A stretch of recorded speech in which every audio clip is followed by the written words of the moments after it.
അഷിത, സമാനതകളില്ലാത്ത ഒരു ദുരന്തത്തിൽ പകച്ചു നിൽക്കുകയാണ് കേരളം ഒന്നാകെ. ഇവിടുന്ന് തൊട്ടടുത്തായിരുന്നു ഞാനിപ്പോൾ ഈ നിൽക്കുന്ന വീടിൽ നിന്നും ഏകദേശം ഒരു 50 മീറ്റർ മാത്രമാണ് ഈ മുണ്ടത്തിക്കാവ് ആ ഒരു പ്രദേശത്ത് ഈ വെടിക്കോപ്പുകളൊക്കെ നിർമ്മിച്ചിരുന്ന ആ ഒരു സ്ഥലം ഉണ്ടായിരുന്നത്.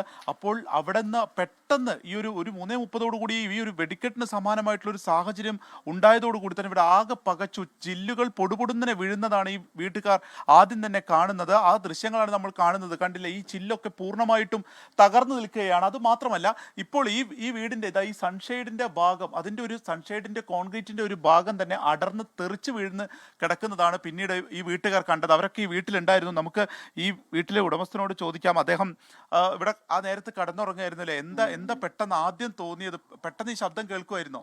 പെട്ടെന്ന് ആകെ ഒരു കുലുക്കന്മാര് സൗണ്ട് കേട്ടു. ആ സൗണ്ട് കേട്ടപ്പോൾ ഞങ്ങൾ ആദ്യം വിചാരിച്ചത് ഇടിവെട്ടാമെന്ന് വിചാരിച്ചേ. അതെല്ലാം സമയമായില്ല, ഇടിവെട്ടലും മഴയുടെ സമയം, ഇടിവെട്ടാന്ന് വിചാരിച്ചു. അപ്പം അങ്ങനെ പെട്ടെന്ന് കൊണ്ടുവന്ന് നോക്കിയപ്പോഴേക്കും ഇങ്ങനെ ഉതിർന്ന് വീണ് തുടങ്ങി അകത്തേക്ക്. ഇങ്ങനെ